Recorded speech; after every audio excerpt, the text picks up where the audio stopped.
Welcome to Softcore History.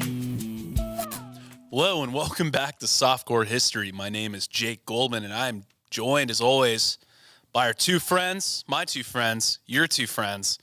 First one over here to my right, Rob Fox. Hello. It's always a lot of anticipation to see who gets it first.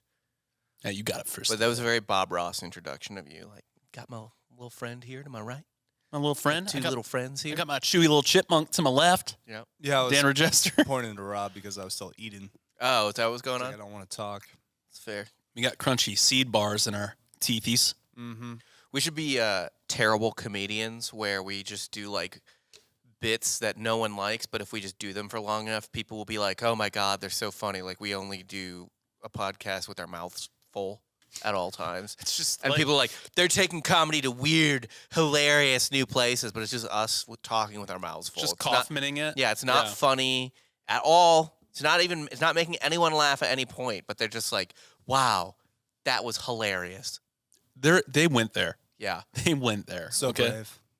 Well, we could also do the brave thing where we have an hour of stand-up with no jokes. Tim Heidecker is actually doing something right now where he's just playing a very bad comedian on tour. Like he's just like a slime ball comedian. Okay. It's not, he does like name gags. There's one clip I was watching where he's like, oh, your name's Jeff? Jeff the chef? This guy, right? And he just keeps going to people and like doing the worst name gags you ever heard. That's I'm like, fine. that's actually pretty good. That's like, fine because there is a joke. There's an actual like funny joke in there. Yeah. But yeah, I'm just going to like go on stage, be like, this is my stand-up special and just like recount an hour of just like child abuse. No jokes. Yeah. Yeah. You know who would be great at that? Who? R.A. Dickey, Who's that? the pitcher for the Mets, right? Yeah. The You- knuckleball guy. Yeah. He got raped like 8 times by like 7 different people What? in his childhood. Jesus He had a Christ. really fucked up childhood. Yeah. That's But so like men fucked up. and women. He must have been like the best looking child ever. Like, Lord. this is not on the Patreon. Just remember that. I know. Yeah. There's no paywall here. Yeah. But no, it was like ESPN, what is their like 60 Minutes thing? Yeah. 30 for 30 or It's not yeah. 30 for 30, but like they used to do It's like the one that- E60 or whatever. It's one, Outside yeah, the E60. lines or no. Outside the remember- lines is what it was. Yeah. But I think it was E60 and I remember watching it in college and just we were just like, holy shit, man. Like, oh my How God. did R.A. Dickey Was he an orphan? I don't know. It was like his babysitter. I know, but But that's that's just like some random dude behind his barn. Like, there's a lot of instances where I'm like, what the fuck, man? nothing good happens behind a barn. No. Zero. You're either putting down a dog, having sex unconsensually with someone, or Yeah. getting your ass kicked. Yeah. Or murdered like that German family we did a while back. Hinterkaifeck. Yeah, Yes. yeah. They were murdered in a barn. In a barn, but you know what? Probably some stuff happened behind the barn. What's Behind the best barn thing that door. could potentially happen in a barn? You milk a cow. You get laid, I guess? I guess, yeah, like a roll in the hay. You fuck the farmer's daughter and get shot in the face shortly afterward. Yeah. Worth it? Maybe? No, probably not. A farmer's daughter? Never. You never know. Yeah. That's a fucked up country song. I fell in love with the farmer's daughter. Yeah, it's just like it's fucked up of the farmer that he just lets his daughter get plowed out by this like I've never once paid attention to the lyrics of that this song. rough hands, this drifter, this fucking rough-handed drifter comes All onto those the farm. songs started to come back to me Yeah. last night because I went two-stepping. Yeah. And a lot of songs I haven't heard in like 10 years that just kind of rush back. Yeah. Fell in love with the farmer's daughter and it's sung from the point of view of the farmhand who fucks his way into money. So for him, it's a joyous song. For the Everyone else, it's shame. I want the song from the point of view of the farmer, which is, again, the drifter he hired started spying on his daughter as he was taking baths in the creek unnecessarily. Right. Because he was provided with showering facilities. I just like So this- swimming in the fresh water. Yeah, he was bathing in the creek and saw the farmer's like what he thought was hot daughter and was like, I want to fuck her, and then accomplished his mission, but only after the farmer's daughter gets back from college and has an education and can make for herself a life somewhere that the farmer wants. He doesn't want her living on this farm. Not that he hates the life, but he wants her to go somewhere. But what happens? Have your own life, baby. Yeah, she drinks a little shine and the rough hand drifter fucks her literally in the back of a pickup truck. It's in the song. On his own land. And eventually she gets like, I don't know, just gets into him, and she's like, I'm staying here, and you're giving your land and your daughter to this drifter. And the drifter inherits the fucking land. That is a nightmare song. That song should be about a drifter that gets murdered and buried underneath, like gets combined into the Beware wheat. the fury of the patient man, that drifter. No, the drifter, the song should be about when he divorces that woman and takes half the land, too. Like now it's just half his farm. Yeah. Oh, my God. Anyway, our story today has nothing to do with that. That's all right. It's been bothering me for 12 years. Yeah, I can tell. It's a long one, man. It's like one day I'm going to have a podcast. Yeah, if you ever gonna let want this some all good out. content, just listen to country songs and really think about them for a minute. Like that one song, is it When He Cheats or Before He Cheats? Carrie Underwood should be in jail. Yeah.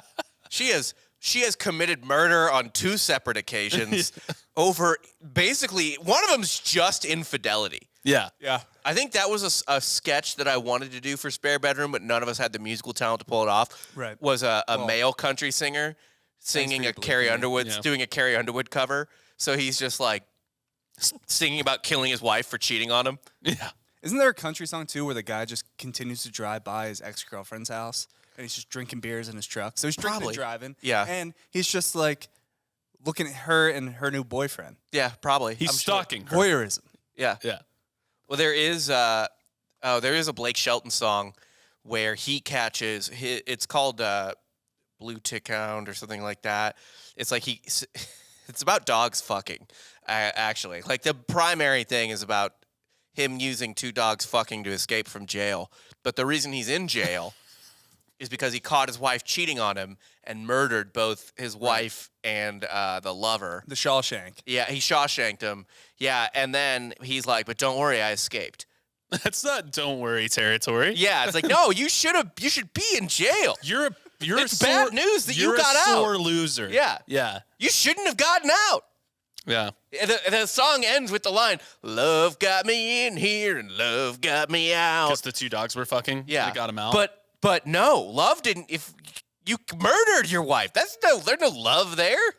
Murder the guy, I guess, but or don't murder. How about don't murder? yeah. Still better than any Luke Bryan song. Country Girl Shake It For Me. I actually love the song, Sorority Girl. Okay. My little lady. Whatever. Just Yeah, getting that was a very little common 80 pie. announcing song. Yeah. Anyway, we're not talking about any of that today. We are talking about something even more southern, Antarctica, Oh, okay. the most southern place on Earth. Some would say. Until the poles reverse. Yeah, well, eventually. It'd be funny if the poles reversing actually just meant the planet was like, It's split. So we're like, ah! You know, in space, doggy style and reverse cowgirl are the same position. Sick. Yeah, if you think about it. There's no axis. Yeah, right. Yeah. Yeah. So actually, if the poles reverse, that would make like Michigan more southern than Georgia. Well, yeah. That'd be cool. Yeah. Well, a lot of people don't know this, but did you know Detroit is more eastern than Atlanta? Is it really? Mhm. Really? Detroit is more eastern than Atlanta. Yeah, it's also north of Windsor, Canada. Yeah. Yeah. The closest country, if you travel south, the closest country to Detroit is Canada. It's interesting. Anyway, we're talking about Antarctica, though. Well, hold on. Let's get back to Detroit geography for a second. Okay, fine. Let's just touch We got 6 pages of Antarctica. But, Nah, it's fine. okay. We're going to be talking about this guy, Douglas Mawson. He is probably the toughest nerd to ever exist. What does that mean? I think the toughest nerd is anyone who shoots up a school. Shut up, dude. No. Does that make them tough, though? No, not at all. No, it doesn't. It makes them a No loser. tougher than Blake Shelton shooting No. his naked wife. I don't, If anyone went into a school with like a, katana sword, we have an argument for that. Better, I guess. But a high school. It's got to be his peers. You know what I mean? Like, yeah, you can't go into like a. No, we're not getting into this. No, we're not getting into God, the semantics. Jake, your episodes always get so awful. I don't know why. Yeah. It's like I'm getting What the derailed. hell? School shootings, all right, Dickie getting raped 8 times. Yeah, it's like I was asking for it, in this episode. You really were. Yeah, anyway. I'm out of fucks to give. I hate my life right now. It's on Sundays, yeah. Our Sunday episodes get real loose. Well, we're all hungover, probably. A little hungover. I can't even live at my house right now. And we said this on the Patreon earlier. My baby's been a dick. It's a lot. I was subjected to 4 hours of line dancing. You enjoyed every minute of it. Yeah. I didn't. What kind of sex did you have at the end? Hey, Did you go back and have like some cool like line dancing sex? No comment. Okay. Oh, that means you did it. Yeah. Yeah. Okay. Douglas Mawson was born on the 5th of May, 1882 in England, and his family immigrated to Australia when he was 5 and settled just outside of Sydney. Smart. Moving closer to Antarctica. Yes. Smart. That's a good start. Yeah. Already a brilliant kid. Yes. Yeah. I mean, by no choice of his own did he end up Now, there. what year is this? 1882. And so he moves there in 1887. So the Nazi bases aren't there yet. No. Nazi bases are not in Presumably the Antarctica lizards yet. still live underneath it, but I think the lizards have the South Pole and the mole people have the North Pole. yeah. Well, no, there are alien bases as well. They kind of cut the saucers come out from underneath Mhm. the ice caps. Everyone knows this. Yeah. Yeah. We watched Above Majestic together. Right. Yeah. You learned that then. Washington D.C. is the capital Somebody of the United actually States. suggested that Just for saying the, stuff everyone knows. The Patreon is that we watch Beyond Majestic together. That might be worth it, honestly. I'm down. Yeah, I don't know anything about that. I'll drop the next $3 for the next watch along for Beyond Majestic, and we'll spend 2.5 hours watching about lizard people conspiracies. Whatever. It's not really this podcast, but yeah. You know. Yeah, it's a terrible documentary with Photoshop all over it. But so he attended the University of Sydney, where he graduated in 1902 with a Bachelor of Engineering degree. By 1903, a year later, he's about 21 years old now. He was already publishing papers on a variety of topics, including the geology of Melanesia. He then became a lecturer in petrology and mineralogy at the University of Adelaide. In 1905, he also identified and first described the mineral davidite. All this to say, he's a big old dork for rocks. Okay. Guy fucking loves rocks, man. Hey, I'll tell you what, dude. In terms of like modern jobs, there are few sciences you can go into, I feel like, that are more of a guaranteed moneymaker than geology. Actually, it's true. You can scout for oil. You can look for minerals, lithium, things like that. Just get your rocks off. Get these rocks off. There you go, Dan. Dan's got one on the board. One for Dan. Count it. He counted No, it's it. 2 because the R.A. Dickey one. Yeah, so that was a real zing. Yeah. Because of his fast-growing reputation as a geologist, Mawson was invited to join Ernest Shackleton's Nimrod expedition to Antarctica in 1907. He originally intended to stay for just the summer so basically how the Antarctic trips would work is they'd be about 2 years. Mm-hmm. So a ship would come down in the summer. So in Antarctica, that's around, I think, like October to probably March. Southern Hemisphere. Yeah. Yeah, it's the same so they thing. come down around like It's October. like the Australian Open is in the dead of summer. Yeah. People don't know that. But like when they're playing the Australian Open, it's like 110 degrees there. It's fucking Yeah. awful. Yeah, It's people- January. Why do they do that? What? Why do they do that? I don't know. They should have it now. Like it should be in like Right. fucking July. Like Dead of winter. yeah, because it's still like nice there. It's like 75 degrees or some shit. Yeah. But they do it when it's just hell on earth. So yeah, what they do is they send a ship down to Antarctica, and they would the ship would chill for a little bit while they unloaded supplies, and they do some readings, and then like a bunch of people would go back with the ship, and then the explorers would stay there, and they'd send a ship again when the winter was over. Like, hope you live. or at the end of summer. Yeah. Good luck. So he originally intended to stay for the summer, but instead, both he and his mentor, Edgeworth David, stayed an extra year to join the expedition to find the magnetic South Pole, or to reach it. They knew where it was by compass. But no one had ever been there. Yeah, just for some details on this expedition, the journey was 1,260 miles long. The temperature was around minus 10 degrees Fahrenheit at any given time. So this is the summer in Antarctica. And there was one point they had to climb 7,000 feet, and they were man-hauling their supplies, so they weren't using dogs for this trip, which seems fucking stupid. Seems But terrible. I imagine there's a reason for it. I didn't get into that, but Would you? I feel like I might. Too cold for dogs? no, it's Yeah. not too cold for dogs. I think It's that's not too cold for people. It's not too cold for I dogs. think the problem is that at one point they have to get all the supplies up a 7,000 foot elevation, Yeah. and the dogs they can't do Can't that. do it. Yeah, I think it might freak me out a little bit to reach magnetic south, in particular, just because it's like, oh, I'm on the bottom of Earth.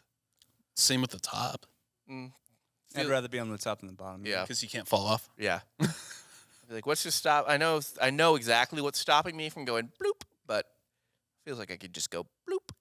Yeah, it's true. It's kind of like if you're really far north, you're like, is the sky thinner here? Yeah.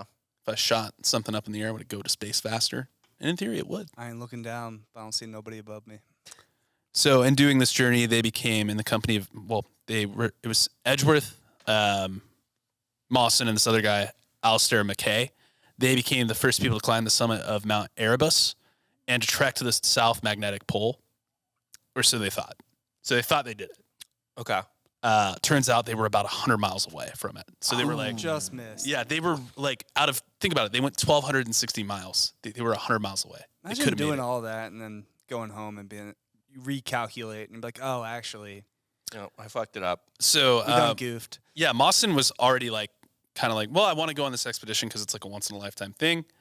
But he realized like, okay, I don't really care about the magnetic South Pole. I care more about like understanding the weather and geology of Antarctica. Right. Antarctica. God, it's so hard for me to say that. But he goes back to Australia and he's like doing more geology work and You stuff. know what Antarctica means? Not Arctica. Kind of. Yeah, and I imagine is the antithesis to Antarctica, like Yeah. not Arctica. Yes. Arctic is north. But do you know what Arctica means? Iceland, I don't know. No. Antarctica means no bears. Arctica means bears. Yeah, there's bears there. Bearland, not Bearland. Yeah, Shouldn't it just be Penguin Land. That's Right. where the penguins live. exactly. Yeah. I think North Pole should be Penguina. Just not Penguin Land. Penguina, yeah. And Pangina. That's dumb. There's no penguins in the North Pole? No. They're all South Pole. Yep. They're all south. Yeah. And Africa. Yeah, well, and parts South of America. Chile. Yeah. Yeah. So people continue to go to Antarctica because Jesus Christ. It's getting in your Just head. say Yeah. Snow Island. Yeah. they keep going south down to that hellhole, that white hell down there, Mhm. because they realize, oh shit, they didn't actually make it. And Mawson is invited to go on Robert Scott's Terra Nova expedition in 1910. The goal of this expedition, of course, is to become the true first expedition to reach the magnetic South Pole. Only for bragging rights. Yeah, it's solely for bragging rights. Instead of being caught up with the pomp and fame of being the first to reach it, Mawson thinks that that is a little too jockey for him to go back and try to do it again. He turns down the opportunity but gets to thinking that there's better reasons to go back, like weather and rocks. He decides to charter his own expedition, the Australasian Antarctic Expedition. This would send him and his men to the coast of Antarctica, directly south of Australia, an area that was pretty widely unexplored. So people had only come down to like the shore of here and be like, we were here. Right. And they leave because they're like, fuck that. Well, there's only a certain spot that people hang out at now in Antarctica, really, and it's by South America. Yeah, it's an It's like easy. a camp, right? Yeah. There's like, I think there's like 5 people that live there a year. No. It depends. It's a pretty big like, Well, town. there's like native people that live there, right? No. In no, Antarctica? It's No. all just like scientists. Oh, Shit. okay. And there's cooks and stuff. There's like 1,000 people. There's there's a post office There's there. like 1,500 people. It yeah. appears there is a station on an island just off the coast of Antarctica, directly south of Australia, called Dumont d'Urville Station. But yeah, I mean, it's not, man. I don't know if that's the one Bourdain went to, but he did an episode in Antarctica. Would you go to Antarctica? Yeah, totally. I think I would too. Just to say I did it. It's freaking grim. I but feel like maybe for like 3 days. I worked with a guy actually at a couple jobs ago that would go to Antarctica. Like I guess he was a scientist too. He's like a data engineer or something like that. it's sick. Yeah, it's like, that's crazy, man. But Just short prep cook. how do you end up there? Like, it's just like, I wanted to ask him, he's like, yeah, it's kind of a long story. I was like, okay, I wanted to hear it. I'd rather do that than work. That but- would be sick though if you went and became like a dishwasher in Antarctica. Yeah, you're like the guy on the spaceship janitor that there. got brought up because, like, man, he's a great space cook.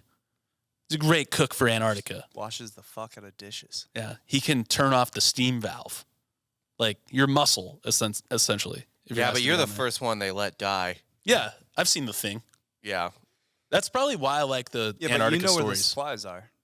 You know where the food is. You stash your own stuff. Yeah, it's like, oh, we're down to 5 rations. Really, it's 7, but no one knows that. Mawson's plan was to have a ship drop his men off on the coast where they would build a hut. From there, they would branch out into teams, each going a different direction. After a couple of months, they would turn around and go back to the hut and compile all the data they gathered on like the weather and the geology and rocks and stuff like that they found, while waiting for the ship to come back and pick them up. It was the Aurora that would drop them off there. And it all worked out in the end, and everything was fine. They did it. Okay. The end. The end. Just kidding. Hooray. It was a frigid hellscape of bad luck and misfortune for everyone there. So after sailing across the Southern Ocean, the Australasian party anchored in Commonwealth Bay, an especially remote part of the Antarctic coast, in January 1912. Over the next few months, wind speeds in the coast averaged between 50 miles an hour and sometimes topped at 200 miles an hour. And blizzards were almost always constant. Mawson's plan was to split his expedition into 4 groups, 1 to man base camp, and the other 3 to head into the interior to do the scientific work. He nominated himself to lead what was known as the Far Eastern Shore Party, a 3-man team assigned to survey several glaciers hundreds of miles from the base. It was an especially risky assignment, and Mawson and his men would have the furthest to travel, and hence the heaviest loads to carry. Do you think the Far East movement was named after him? Far East movement, possibly. Like a G6? Like a G6, yes. Man, I'm so glad that band is not a thing anymore. That was their only song, wasn't it? I'd imagine. Yeah, that song sucked. That was like the way people point to, like used to point to like Safety Dance being at like the peak awful 80s. You can Safety Dance if you want slaps. to, Yeah. and leave your girlfriends behind. People will If your point to friends don't LMFAO as peak awful 2010s. I would say Party rock? that's pretty bad. It's awful. The Kia Hamster song? That's what I remember Party Rock from. They're not the worst of the group. Who's the worst? Who do you think it is? It might be Far East movement. Yeah. It could be. Really could be Far East movement. These guys, Far Eastern Shore Party, way cooler than Far East movement. Okay. Unfortunately, they did not have a G6. They could have used one. Actually, I don't know if you can fly a G6 around Antarctica. You can fly anything over Antarctica. I don't know, man. Weather could get bad. Fly higher. I don't know. So wait, how does it work when you fly over Antarctica? You just fly over it. You start flying north again. You just go back around? Yeah. Yeah. Uh, You actually appear on the I north. honestly don't You know how actually the Earth works. you go through a portal and you end up in the North Pole. It's a wormhole. Yeah. You ever seen Pac-Man? Yeah. You go to the bottom of the screen and you pop come out at the back up. top. Yeah. Flights go over the North Pole all the time. It's actually a lot easier to fly that way. Yeah. You split your distance. oh 'cause yeah, You're, cuts it in fucking yeah. half. It's way easier to fly up and then back down than it is to What's fly on the across other side of Antarctica? Antarctica. Like when you're over it. Okay, so say you're coming down from Australia, then you would hit Chile Okay. because it's a globe, Dan. Yeah. Just So if stretch you it out. wanted to fly from Sydney to Buenos Aires, you would the best way to go presumably would be over Over it. Antarctica. Okay. It might be the fastest. I don't know if the weather is that good or not. But Yeah, like you would, yeah. there's probably I think there's a Gulf Stream or something of the sort around Antarctica because the There sea is. is really rough around it. There's like a No, there is like a circular- circular that keeps the Earth cool. Actually, yeah. So I won't get into all the geology of it because I don't. Please do. Yeah, I don't know. softcore geology Yeah, I'd coming at prefer you. if you did. I don't know it. So, like I said, there's a 3-man team assigned to survey several glaciers hundreds of miles from the base. It was especially risky assignment. Mawson and his men have the furthest to travel and hence the heaviest loads to carry. And they would have to cross an area pitted with deep crevasses. Not a crevice, a crevasse. Okay. Each concealed by snow. Mawson's crew departed the Commonwealth Bay on November 10th, 1912. I'm guessing after the first crews go and come back, like they're the last to Yeah. go. I'd also imagine like the actual heaviest loads because they probably weren't jerking off. Why do you think they weren't jerking off? Too cold. Do you think it would freeze right out of their shooting pellets? I mean, there is a temperature where that would happen. Yeah, they're in So they're in gross. like a tent, right? Yeah, they're in a hut. They're in an insulated hut. Yeah, they're not jerking off. Yeah. So Maybe just a quiet rub, right? You just like- rub It the just head like slowly oozes quietly, out. Maybe. yeah, and then just you know, snap it off. You're gonna have to, dude. You're gonna have to do it in your pants for sure. Like you obviously can't whip it out and go. Well, doing it in your pants comes up in this. Sick. So would it be like Sub-Zero though? As soon as it comes out, it just freezes. There's too much salt. It wouldn't freeze the same way just like water would. Well, It's unfortunate. it's something we can think about during the episode, guys. Okay. While you're listening, just think of what would happen in that situation. Yeah. So Mawson has to Heavy select loads. We need to rent a walk-in freezer. just try it out. Crank Yeah. it down to -10. Mawson selects 2 companions to Way- join him. Way colder. I just said the average temp was -10. I know. Seems colder. So the 2 companions, the first one is Lieutenant Belgrave Ninnis, a British Army officer. He was the expedition's dog handler, so I'm guessing Mawson realized that dogs could actually be a really nice thing to have in Antarctica when Right. you're trying to venture hundreds Plus, of miles. if they're pulling your sled, they'll fall down the crevasse before you will. They'll You take can you just- with you. Though. Huh. You just jump off the sled. It's fine. You may think that. Then it's his close friend, Xavier Mertz, was the other person. He was a 28-year-old Swiss lawyer whose chief qualifications for the trek were his idiosyncratic English, which was amusing to the other two. And What? He was there to tell jokes? just to sound funny. Yeah. Not even tell jokes. Yeah. His high spirits, because he's, I guess, basically just a Swiss guy. Every fucking trip into the mouth of winter hell needs a goofball. You need a half yodeling Swissman. Yeah. Yeah. And then he was Keep things light. He was a standing champion cross country skier. So That's actually quite they useful. got a bro with an accent and a sports trophy, basically. I mean, cross-country skiing seems super useful in Antarctica. You'd think that, but they didn't go cross country skiing. Fair. They were on sleds. Is it flat? Cross-country skiing? No. Antarctica? Yeah. It's I mean, parts. It's parts. a Is it mountainous. Mostly flat. There's a lot of flat. There's a lot of mountains. It just depends on where you are. There's really high mountains and plateaus and things like that. There's high It's just glaciers. Hoth, right? I mean, that's what everyone thinks of. Yeah, I would think Hoth is probably a fair estimate. Hoth isn't the name of the planet, by the way. What's a part? It's the station. It's the system. Oh, They're in the Hoth system. what's the name of the planet? I don't know, but presumably the Hoth system would be named after the star. Shut up, nerd. The explorers took 3 sledges, pulled by a total of 16 huskies, and loaded with a combined 1,720 pounds of food, survival gear, and scientific instruments. I feel like we're setting up for maybe the worst thing we've said on the podcast. What? Dead dogs. Yeah. They're going to eat so many dogs. They're going to eat all the dogs. Making good time, the team travels 300 miles in just over a month. Almost everything was going according to plan. The 3 men reduced their load as they ate their way through their supplies, and only a couple of sick dogs had hindered their progress. I guess they were jerking off. Yeah. They were reducing their load, all right, because they're eating the food weight. Also, you know where, no matter how cold it is, where your fucking jizz won't freeze? The sun. No, I was going to say inside of a dog. God, dude. Why? Why are you saying this? It's weird, though, because one dog was pregnant. What? One dog was pregnant, yeah. Makes you think. Oh, boy. However, a series of eerie incidents So, forced... wait, hold on. How much dog veal was consumed on this trip? We'll get to that. Man, What? Oh, man. I can't deal with eating puppies right now. Yeah. I'd rather Let's fuck just get back to R.A. Dickey. No. This can of worms has been opened. However, a series of eerie incidents foreshadowed what would soon come. First, Mawson had a strange dream one night about his father being in poor health. Mawson had left his parents in good health, but the dream occurred. Wow, how eerie. Yeah, well, That can't be right. but the dream occurred. When it occurred, he would later realize was shortly after his father had unexpectedly fallen sick and died. So he had a dream about a day after his father died, about his father falling sick and dying. And this is all from his notes. Like, he kept a very well-logged diary. Then the explorers found one husky, which had been pregnant. No one knows how it got pregnant. Just Yeah. Probably another dog. Yeah, probably another dog, but who knows with these guys, huh? You never know. I'm just saying their semen wouldn't freeze inside of a dog. Okay. I shouldn't have brought it back up. I also don't think it would get the dog pregnant, though. It No. wouldn't, but I'm just saying, like, if me saying a scientific fact makes you upset, then I think you need to self-examine. You know what I mean? Yeah, trust the science. That's on you. Trust the science for Trust sure. the science. So Does science bother you? That sounds like a you problem.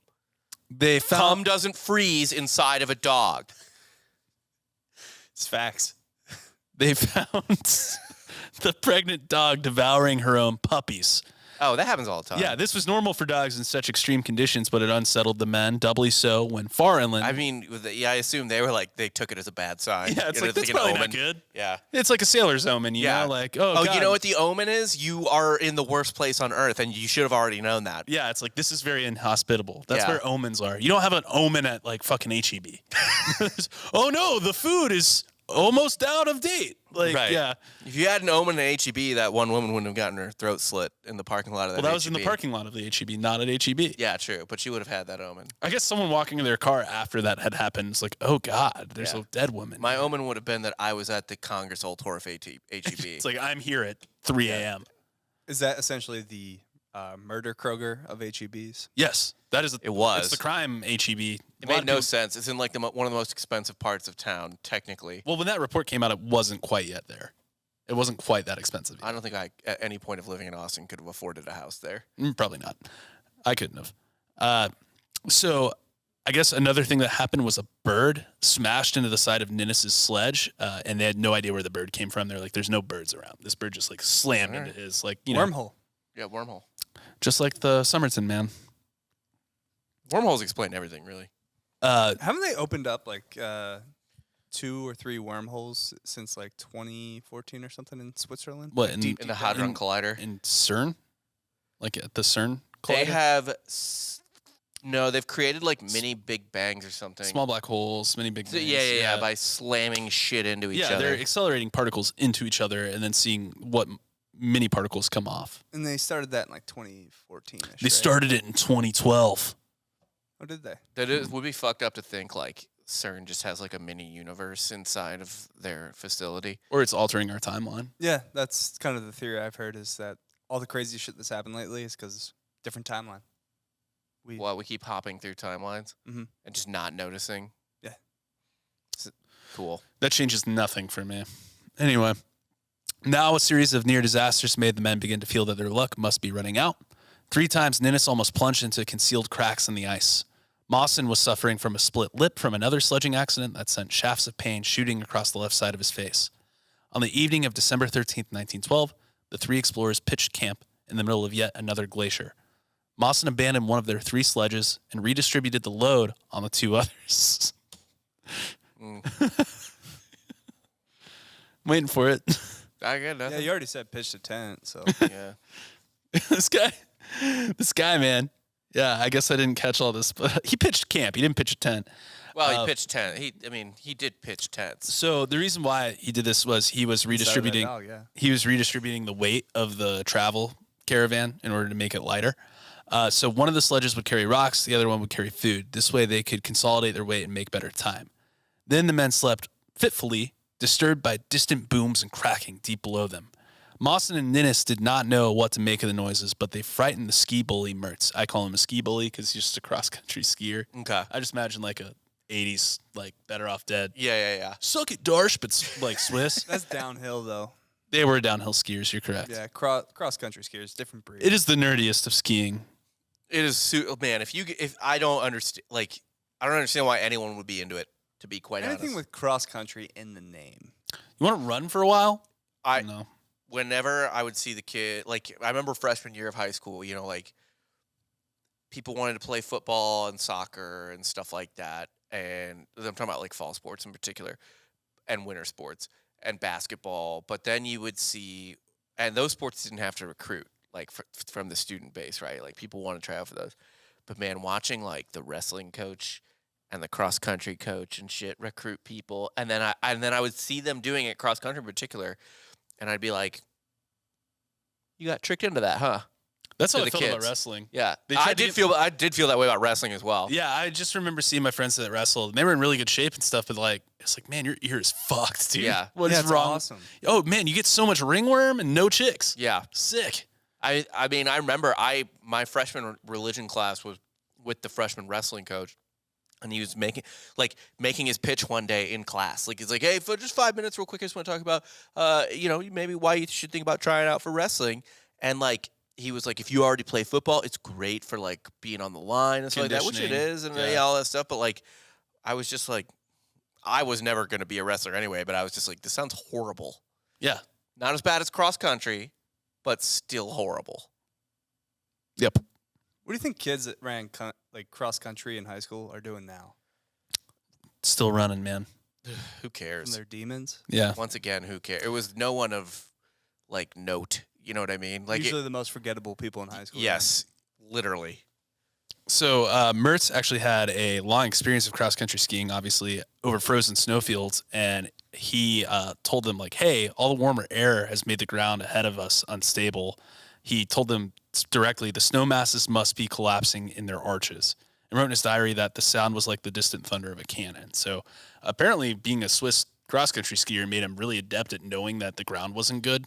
And He's literally, his whole hobby is traveling across frozen land. Yeah. But you think like the geologist would at least know, like, hey, the guy that's been to Antarctica before. Yeah, this guy's just a rock nerd.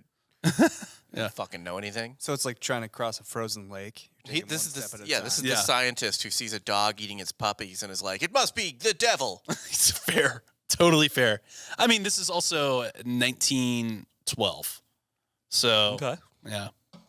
But anyway, the next day dawned, and it was a beautiful 11 degrees below freezing. A warm day by Antarctic standards. Wait, when was the Titanic? 12. March, I think. April. Or I think April. This is after that. Okay, I was gonna say. When is it? Foot on Antarctica. Oh, Maybe yes. something This is breaks late off. 1912. This is right? late 1912, Okay. yeah. Maybe they cause something to break off. Float all the way up. Yeah. Float around I'm just Australia. trying to connect dots. Yeah, that's fair. You're just asking Asking questions. Yeah. man. Just- The party continued to make good time, and at noon, Mawson halted briefly to shoot the sun in order to determine their position. So I guess he was like mapping where they were with Yeah. the coordinate Oh, of he the sun. wasn't just firing into the sky. You No, pop a that's like- couple shots off at And the sun. the sun and- yells you, "Hey, you're here!" Goes, It's like "Hey, it's the baby from Teletubbies. stop shooting It at me!" starts giggling when you're there. It's like, are we here? And it's like, and you're like, oh, we're here. Yeah. That would make me want to pop off some rounds. He was standing on the runners of his moving sledge, completing his calculations when he became aware that Mertz, who was skiing ahead of the sledges, had stopped singing his Swiss student songs and had raised one ski pole in the air to signal that he had encountered a crevasse. Mawson called back to I warn hate that Ninnis. word. Crevasse? Crevasse. Why? Why is it different than crevice? Okay. A crevice is in the ground, crevasse is in the ice. Oh, Yeah. I hate those semantics. Yeah. That's the difference. Yeah. Yeah. It's so uppity.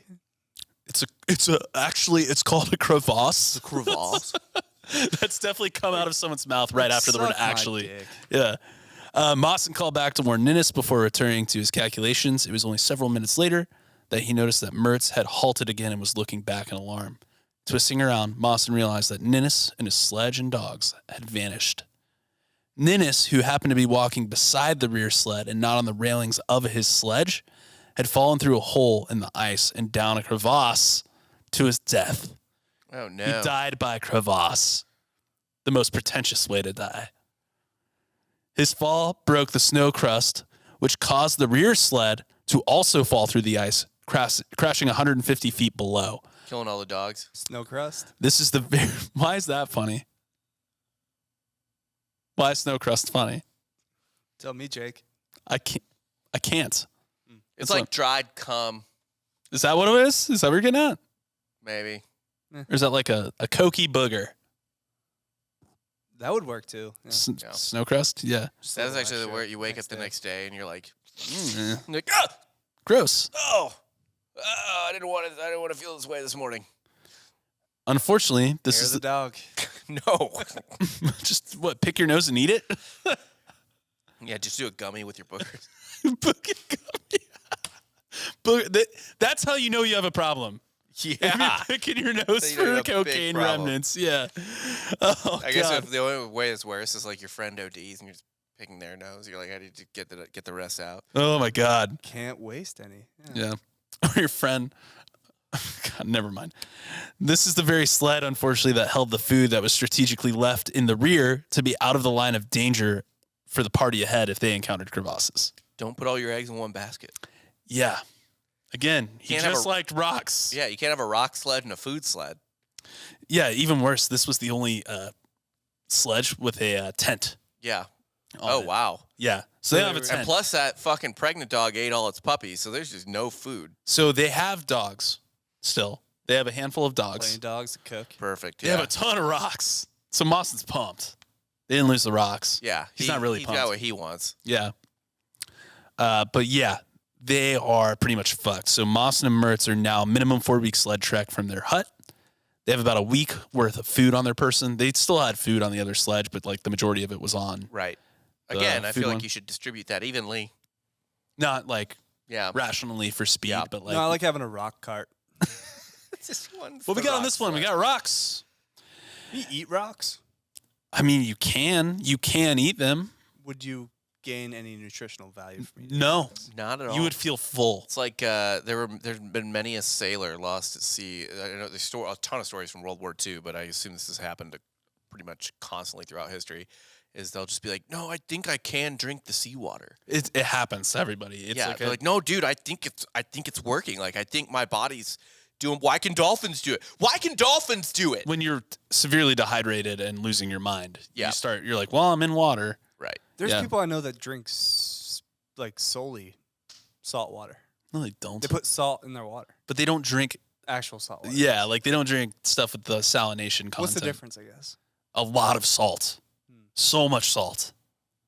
But you put just a little sprinkle of salt and you get those electrolytes. I guess that's the That's difference. fine, yeah, It's like table salt. Yeah, it's probably iodized or something too. Yeah. Also, Pink like Himalayan. in the Adriatic and stuff, people in Italy, people will take seawater and make pasta with it. Ooh. Yeah, Oh, like that actually sounds You delightful. Do you salt the water before you cook pasta? Of course. Yeah, of course. Olive oil and There you salt. go. Imagine like some really You gotta- punchy. yeah, so it's not sticky. Yeah. Yeah, The olive exactly, oil. and it gives the noodles a nice flavor. You know what I saw yesterday on Instagram that I like really want to try? I don't know where I could possibly get it. I think it was in Italy or something like that. It was just like some fair food, but it was in like not America, I think, where they just deep fried an entire squid. Ooh, That's an alien. yeah. I mean, you're eating an intelligent life form. Yeah, but it's just a big stick of calamari. It's just the biggest. Dude, I'm all about that. Is it the full? You can see the squid. Right? Oh yeah, no, it's a squid. Like Squid they take a shape. whole dead squid. Maybe they debeak it. I don't know. And then they bread Gotta it. keep the beak. Yeah, well, fine. They bread it and everything. Do squids have beaks or is that octopi? I think they both do. Both. So when the deep is getting sucked on by an octopus, Yeah. is he getting beaked out? It Yeah. depends, you know. Maybe the octopi or the It's being squid gentle. could- you know, it's like a girl giving a blowjob. Yeah, she's got teeth. She's got teeth. I don't think octopi have lips though. They got a mouth, don't they? Okay. So yeah, mouth do. they knew they needed to get back to the hut, the main base camp hut, essentially. Oh yeah, well, They are down and dude, they have no food. They're like, fuck, it's going to take 4 weeks. We have 1 week of food. We got to ration. The first stage of the return journey was a mad dash to the spot where they had camped the previous night. There, he and Mertz recovered the sledge they had abandoned when they had reduced everything down to 2. And Mawson used his pocket knife to hack its runners into poles for some spare canvas. Now, they had shelter, but there was still the matter of deciding how to attempt the return journey. They left no food depots on their way out. Their choices were to head for the sea, a route that was longer but offered the chances of seals to eat, and the slim possibility that they might sight the expedition's supply ship, or to go back the way they'd come. Mawson selected going this way in the way they came. They wanted to go the way they came. okay. Yeah. They didn't you want to know. eat some delicious seal. Well, you'd have to hunt the seal when you're already Exhausted. depleted. And it's a Yeah. longer journey. So they're thinking we made it here, we can make it Although back. it's not hard to club a seal, right? Right. I think I've it's seen videos. much easier to take the coastal route, personally. I think even it's- in bad weather, there's water. It's more mild too. Yeah. You're not as intense winds going across like unblocked And at swaths of least you get a flatland. decent view when you die. Yeah. Yeah. I would have gone Go to the coast. sea. He and Mertz realized though that they wouldn't have enough food for even the way back. So they killed the weakest of their remaining dogs and rationed out what they could of its stringy flesh and liver and fed like the leftover stuff, like the scraps, to other huskies to feed them. Wonderful. Yeah. How do you think they picked those out? The weakest ones, Yeah. push-up contest. Yeah. They're like, all right, boys, Doing this who for can their tell what the livelihood. yeah. Well, they put Life. them all in a field, fenced it off, had them fight it out. And there was a river Yeah. behind one of the fences. Yes. Yeah, it was one of the borders. If you get that, you'll understand won't that get joke it. later. Yeah. Look at Until the joke Wednesday. Yeah.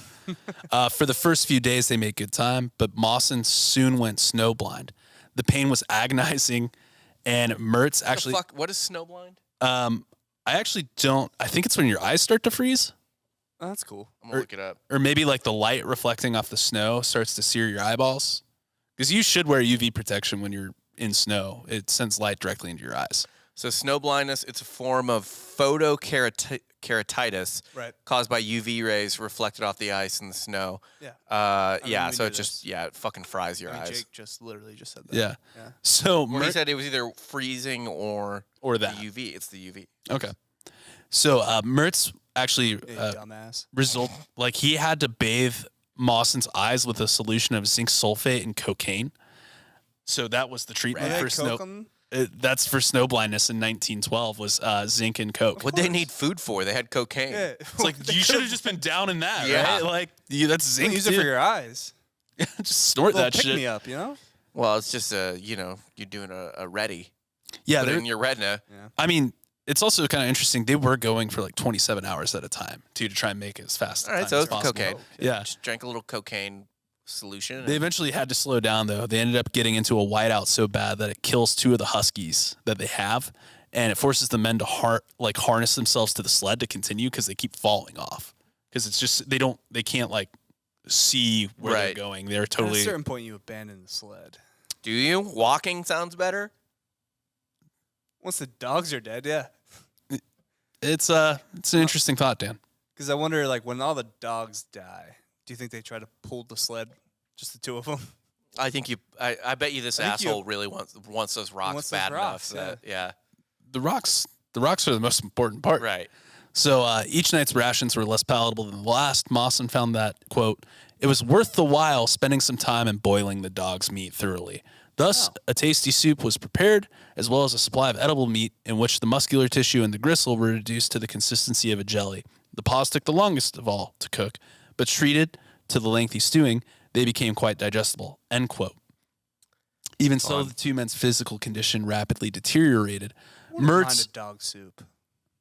I I'm would, sure you could boil it to the point where. What do you think dog meat is like? gamey. It's probably really gamey. Rob's- Gamey is what I would guess. Rob's gonna I'm look it about up. to Google what dog meat tastes You like. cook it long enough. I mean, you cook anything long enough, it's gross, but like edible. Yeah. Mertz was actually in a really bad condition. Boiling some dogs. So I prefer my dogs grilled. everything grilled. Yeah. Yeah, grilled. But the problem is Mertz was actually eating the liver more than anything because it was easier to eat. It was like more soft to chew through. Mhm. And they think he might have gotten like a vitamin A poisoning from Okay. that because of all the filtration of the liver. But also, how many dogs do you have to kill to fucking eat? You kill one dog, you should be eating that for a Couple week. days. Yeah. Well, you got Good to lord, you're not having a fucking like New York strip every night. Like, Like I know we killed fucking Paul's this morning, but yeah, like, I'm really hungry again. well, I need another 20 well, you ounces. gotta 3 think- p.m., but they- I need another. they could carry they killed the weakest dogs first, so they could carry those for a while. But then like they slowly had to start killing more dogs because it was they had to slow. They couldn't go at 27 hours at a time, and they were also like, Well, every dog they kill, they get slower. well, they get slower, but also It's a real balancing act. it's a month-long trek. It's not like they got a week to get back. Right. So when you think about it and you're trying to like go that far, you need a lot of energy and fuel. Mhm. Well, that's what the cocaine is for. Uh, It sounds like they didn't use the cocaine responsibly. They did not use the cocaine the right way. They did No. not use cocaine responsibly. No. I doubt it was enough cocaine to like do anything with. It's probably enough. This is pure shit. I mean, it's probably in a liquid solution as an eye drop that, they're also. I honestly, I imagine him rubbing powder into the man's eyes. He's to just- be quite honest. He's just blowing it up his nose with Yeah. a straw. Yeah. Yeah. So Mertz was generally in a very bad condition because of this vitamin A, what they think might have been vitamin A poisoning. He had frostbite so bad that the skin was coming off his legs as they Cool. were going. Despite his leader's desperation to keep moving, Moss was like, "We got to get these rocks back. Your skin be damned. Yeah. Like we got to keep This is going." gonna help. Mertz insisted that a day's rest might revive him, and the pair spent 24 hours huddled in their sleeping bags. You got to think the dogs at this point are like, "Please stop stopping." Yeah. Every time we stop, one of us dies. Well, dude, I mean, honestly, if they can make a tent and them and all the dogs get in there, that's pretty warm. Yeah, for sure. Like, I imagine it was pretty warm, and then they got hungry once they forgot how cold they were. Yeah. Yeah. So the next morning, Mawson awoke to find Mertz delirious. Worse, he had developed diarrhea and fouled himself inside of his sleeping bag. So he did do it in his bag. Oh. Yeah. It took Mawson hours to clean him up and put him back inside the bag to warm him up. So he had to spend about 5 hours cleaning him off. He had to clean off Mertz because Mawson found him so delirious he didn't know what was going on. Look, I've changed a lot of diapers at this point in my life, and 5 hours seems excessive. I think it was like 5 hours to get him out, clean him off, get him wrapped back up, get him settled back down to sleep. Like, it was pure. That's just 2 tops. Yeah, It's it bad just parent. seems like just a towel Yeah. suffice. Clean Towel yourself off. off, you guy that doesn't know what's happening. Honestly, if you don't have a towel, skin a dog. Wrap him up. Well, You yeah, gotta tell. wipe them off and then Don't even have to I kill think the you dog. you're thinking that like they're going through these dogs like people that don't know how to eat chicken wings. They're just like, oh, I took a bite of it, it's done. Yeah, I think that's A lot of meat left exactly on that bone. that's exactly how I'm envisioning them going through those dogs. These people are not Native Americans. They're not using every part of the dog. There's so much dog left over, They're boiling the paws to get enough of the and meat. yet it still Yeah. sounds like they're doing eating dogs like Ross eats chicken wings and shrimp. So our boss Ross, he told us that when he eats shrimp, he doesn't actually peel the tail off. He just bites off. And leaves the meat in the Leaves tail. The meat in the tail. That's a lot of meat. It's a lot of wasted meat. I don't peel the tail off. I just push it out. You can like just twist it and pull it. You Like, do it perfect enough where you just take the bite and it slides out. That too, yeah. yeah, don't waste that. So eventually Mertz comes to. They begin moving again, and Mertz drinks some cocoa and beef tea to like try and settle himself down and stay warm. But he begins to go into fits again and falls into a delirium, forcing them to stop and make camp again not too long after they take off. So Mawson writes in his diary, at 8 p.m. he raves and breaks. Oh, I'm sorry, he raves and breaks a tent pole. So he's like angry delirious at this point. And he can. time for a rave. It's just he's Swiss. He's a Swiss bro. He's got a rave. Got to. It's in his blood. He continues to rave for hours. I hold him down. Then he becomes more peaceful, and I put him quietly in his sleeping bag. He dies peacefully at about 2 a.m. in the morning of the 8th. Death due to exposure finally bringing on a fever. Wow, Quote, one less it stomach. sounds like he killed him. I to think me. he killed him. It's like, dude, you're shitting yourself. You're breaking the like tent. You're useless. Yeah, maybe He's he gotta went put into him down. Yeah. He's got a bag full of rocks he can hit him with. Yeah. More meat. More meat for you. Well, that's true. It's a lot of it. You gotta, I guess, cut off the diarrhea parts, but otherwise. So tasty. they actually, I forgot to mention this. Mertz and Mawson had a eulogy for Ninnis at the edge of the crevasse. Okay. They read him his burial rites there. Yeah. That glacier is now named after Ninnis. So, And that body's gone. oh yeah, you're never finding that body. They didn't even try to Well, go down. eventually it'll all melt, and a bunch of human and dog bones will float up to the surface. Yeah, in like 600 years, they'll be Yeah. like, oh, Well, this no. was a dog park. He might not even be bone at this point. He might be frozen solid. It could be. We could bring him He back. probably has not decomposed very much, yeah.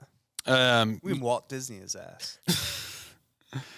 Which we all know. Ted Williams. The movie Frozen was made to throw people off Yeah. the SEO, the myth, get the myth lower on the SEO. But yeah, also, so Mawson buried Mertz at this site, and this is also now known as Mertz Glacier. So there's a Mertz Glacier and a Ninnis Glacier named after both these guys that died. Mawson was now alone, at least 100 miles from the nearest human being, and in poor physical condition. His nose and lips began to break open from the wind, and his groin was getting in a painfully raw condition due to reduced circulation, dampness, and friction in walking. See, he wasn't jerking off. See, if he would have jerked off, his crotch wouldn't have hurt so It would bad. have been fine. Yeah, got to stimulate the blood flow.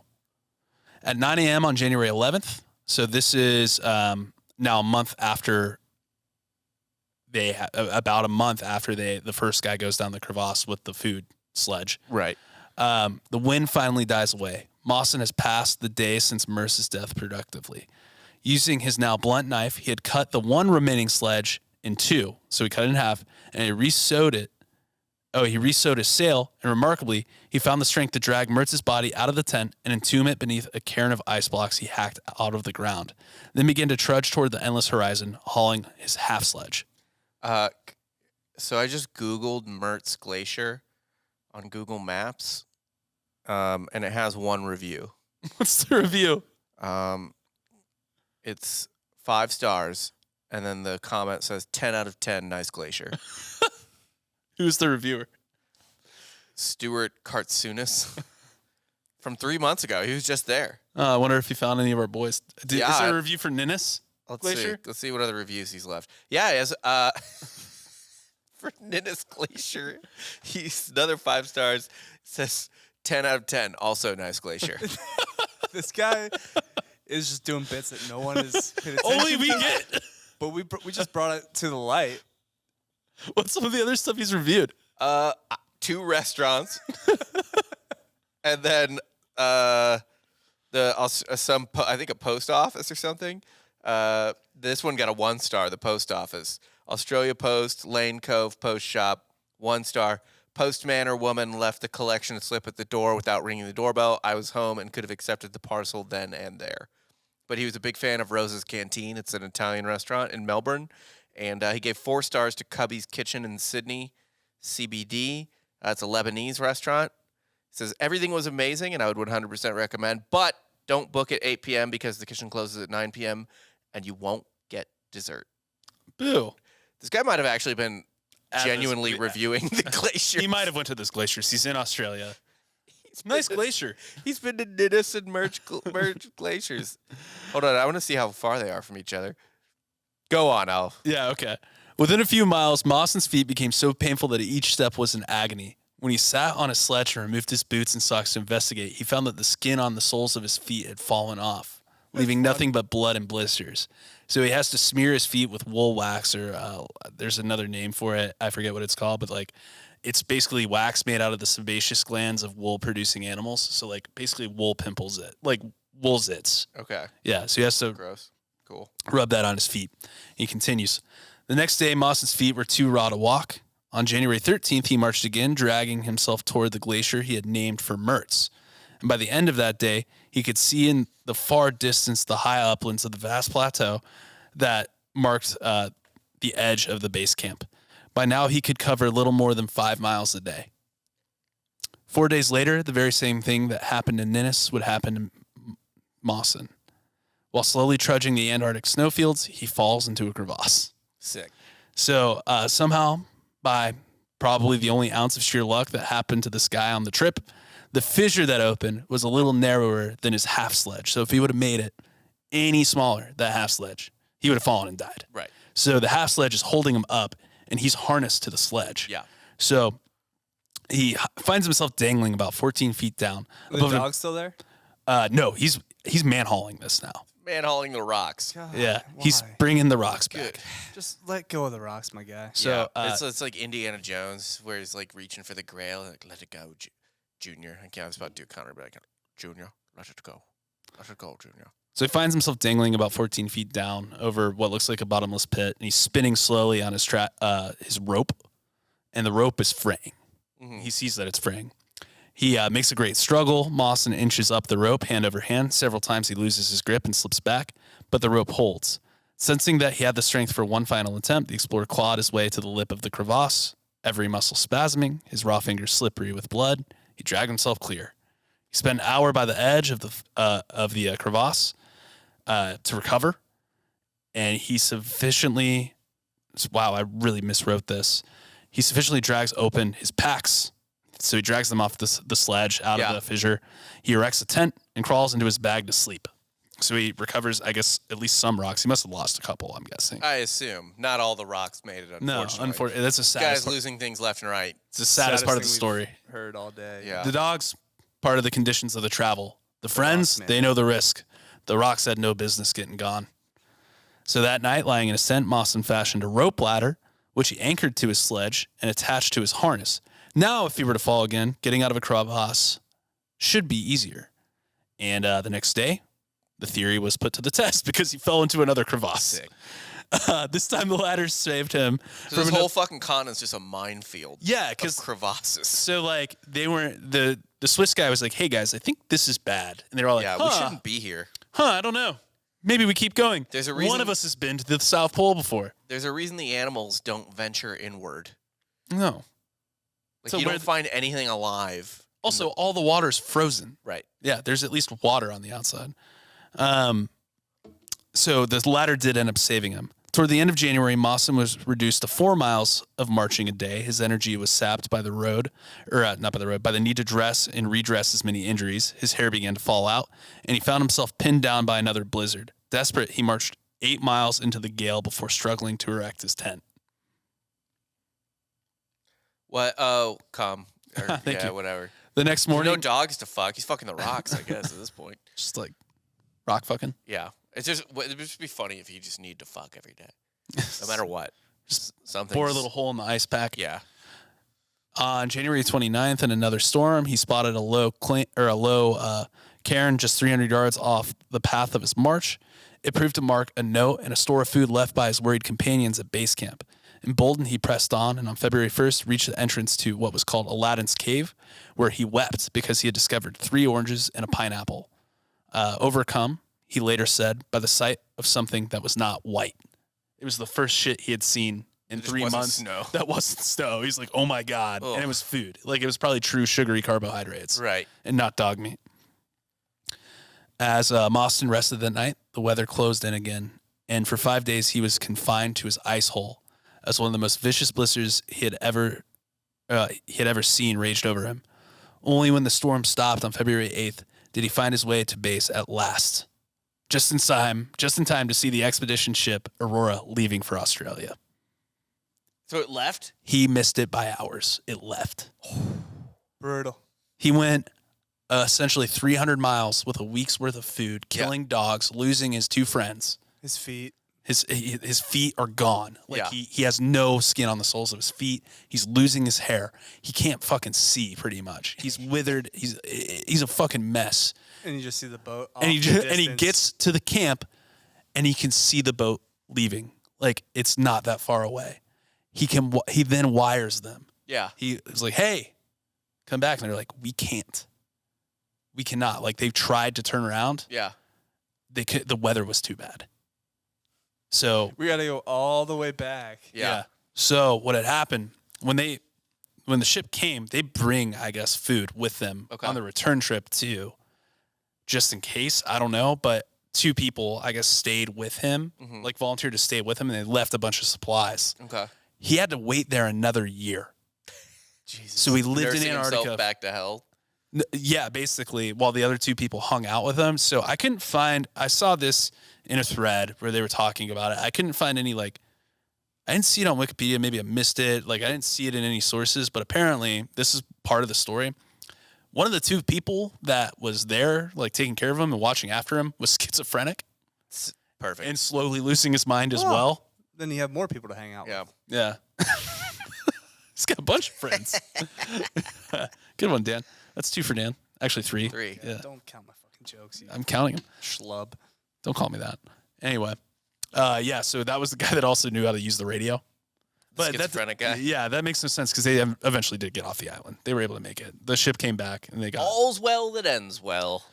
So they had enough supplies though there to help them survive Yeah. another year, and they were able to stay warm. But yeah, so that's the story of Douglas Mawson, probably the toughest nerd on earth.